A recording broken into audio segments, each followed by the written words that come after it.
রথযাত্রা লোকারণ্য মহা ধুমধাম, ভক্তেরা লুটায়ে পথে করেছে প্রণাম। পথ ভাবে আমি দেব, রথ ভাবে আমি, মূর্তি ভাবে আমি দেব, হাসে অন্তর্যামী। রথের রশিতে টান পড়তে একে একে মাসির বাড়ির উদ্দেশ্যে রওনা হলেন জগন্নাথ দেব, বলরাম ও বোন সুভদ্রা।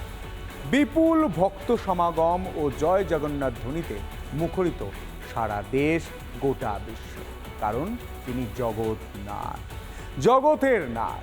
বাংলাতেও মহাসমারোহে পালিত হলো রথযাত্রা। মাহেশ থেকে মায়াপুর ভক্তদের ভিড় ছিল চোখে পড়ার মতো। কলকাতায় রথের দড়িতে টান দিলেন মুখ্যমন্ত্রী মমতা বন্দ্যোপাধ্যায়।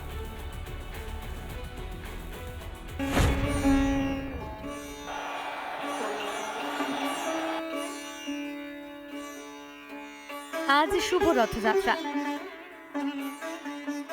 আষাঢ় মাসের শুক্লপক্ষের দ্বিতীয় দিনে রথযাত্রা শুরু। জগন্নাথ দেবের রথযাত্রায় মাতল গোটা দেশ, মাতল বাংলাও।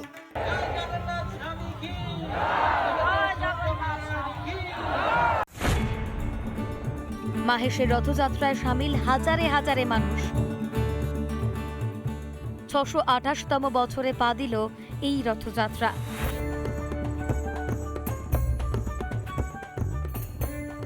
মায়াপুরের ইস্কন মন্দিরের তরফেও মহা সমারোহে পালিত হল রথযাত্রা।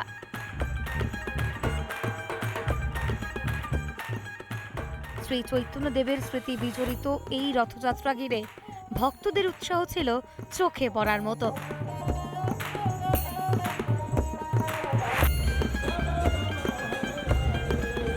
মায়াপুর মন্দিরে রথ যাবে, আর এই মুহূর্তে জগন্নাথ দেব বলরাম সুভদ্রাকে নিয়ে রয়েছেন যে জায়গায়, অর্থাৎ আমি যে জায়গায় এই মুহূর্তে দাঁড়িয়ে রয়েছি, এই জায়গাটার নাম হচ্ছে রাজাপুর।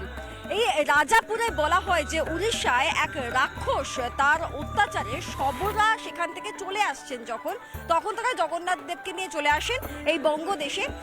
হাজারো হাজারো দর্শনার্থী পুণ্যার্থী তারা এই পুণ্য রশ্মিতে, অর্থাৎ পুণ্য যে জগন্নাথের রথের যে রশ্মি, তাতে কিন্তু টান লাগিয়েছে আর মুখে একটাই উচ্চারণ, জয় জয় জগন্নাথ। স্বাধীনতার পূর্বে ইংরেজ আমলে শুরু হয়েছিল এই রথযাত্রা।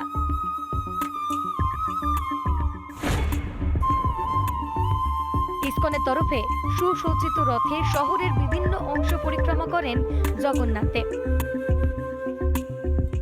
বিকেলে রথযাত্রায় সামিল হন মুখ্যমন্ত্রী মমতা বন্দ্যোপাধ্যায়। প্রদীপের থালা হাতে আরতি করলেন মুখ্যমন্ত্রী।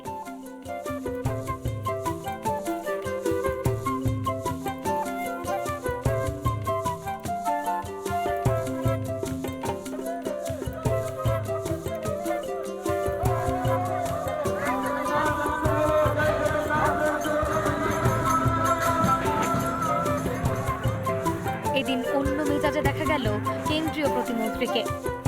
রথযাত্রায় সামিল হলেন সুকান্ত মজুমদার।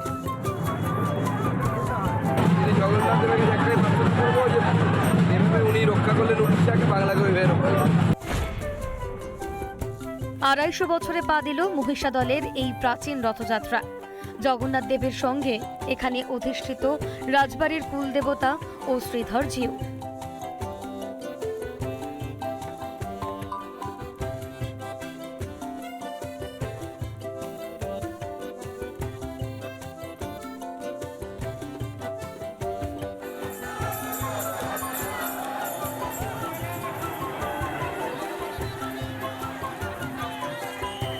আজ ভক্তের কাছে মা তারা, রথে চড়ে তারাপীঠের রাজপথে মা তারা, আর এই রথের দড়িতে টান দিলেন ভক্তরা।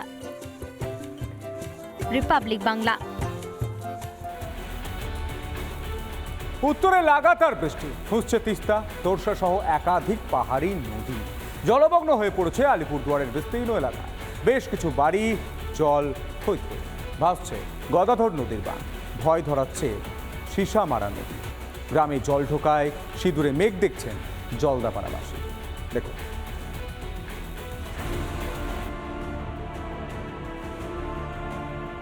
উত্তরবঙ্গে একটানা বৃষ্টিতে বিপর্যস্ত পাহাড়, জলমগ্ন আলিপুরদুয়ার জলপাইগুড়ির বিস্তীর্ণ এলাকা। ভেঙেছে আলিপুরদুয়ারের কুমারগ্রামের ভাটিবাড়ি এলাকায় গদাধর নদীর বাঁধ। হু করে গ্রামে ঢুকতে শুরু করেছে জল।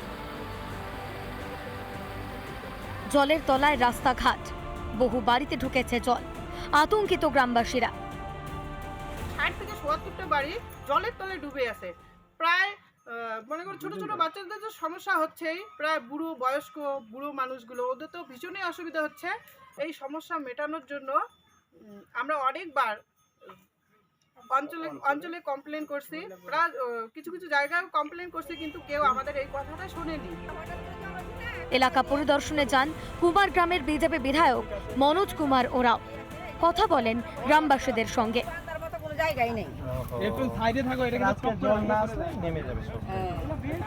সেচ দপ্তরকে চিঠি দিয়ে বিষয়টি জানাবেন বলে আশ্বাস দেন বিধায়ক। ইরিগেশন দপ্তরের তরফ থেকে যদি বাঁধের ব্যবস্থা না করা হয় তাহলে কিন্তু যে কটা বাড়ি আছে এখনও টিকে আছে সেগুলো কিন্তু উড়ে যাবে।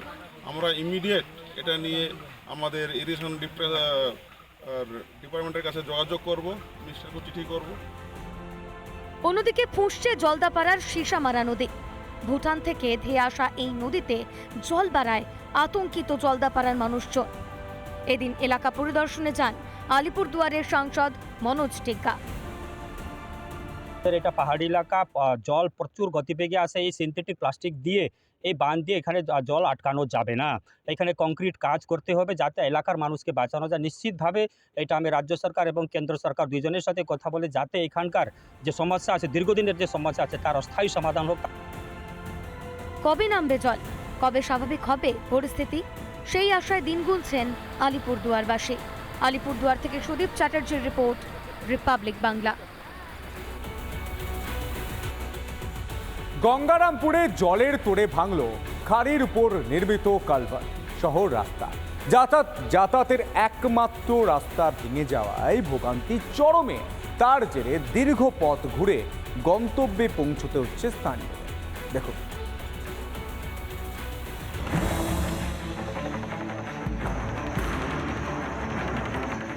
গঙ্গারামপুরে পার্বতীপুরে খাড়ির উপর তৈরি হচ্ছে ব্রিজ।